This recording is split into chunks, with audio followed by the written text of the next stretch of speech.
നമ്മൾ ആരുടെ കൂടെ നടക്കുന്നു എന്നുള്ളത് പ്രാധാന്യമാണ്.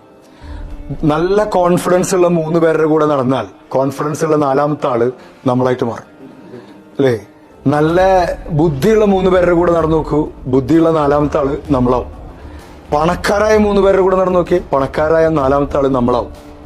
മണ്ടന്മാരുടെ കൂടെ 3 മണ്ടന്മാരുടെ കൂടെ നടന്നു നോക്കൂ, 4ാമത്തെ മണ്ടനും നമ്മളാവും. മണ്ടനോ മണ്ടിയോ നമ്മളാവും, അല്ലേ? ആരുടെ കൂടെ നടക്കുക എന്നുള്ളത് പ്രാധാന്യമാണ്.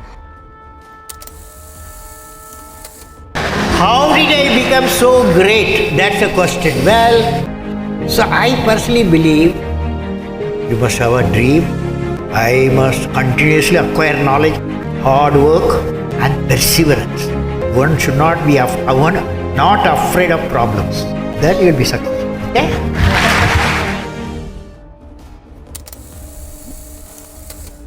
മൂന്ന് ഉപദേശം ഞാൻ എപ്പോഴും കൊടുക്കാറുണ്ട്. ഒന്ന് പങ്ക്ച്വാലിറ്റി. ഇപ്പോൾ 10 മണിക്ക് അവരെ കാണണമെന്ന് പറഞ്ഞാൽ അവർ 10 മണിക്ക് എണിക്കുള്ളൂ. പുതിയ ജനറേഷൻ അത് പാടില്ല. 2, they should learn from the experienced people. അത് ചെയ്യാത്തിടത്തോളം കാലം അവർ വിജയിക്കില്ല. 3, വരുമാനത്തിൽ കൂടുതൽ ചെലവ് ശ്രദ്ധിക്കുക. ചെന്നിരിക്കുമ്പോഴത്തേനും 4 മൊബൈലും 8 കമ്പ്യൂട്ടറും 5 കാറും അല്ല. അത് സ്വന്തം അധ്വാനിക്കുകയും ഉണ്ടാക്കുകയും ചെയ്തിട്ട് അതിൽ നിന്ന് ചെലവഴിക്കാനുള്ള അവസ്ഥ ഉണ്ടാകും. ഈ 3 കാര്യം എനിക്ക്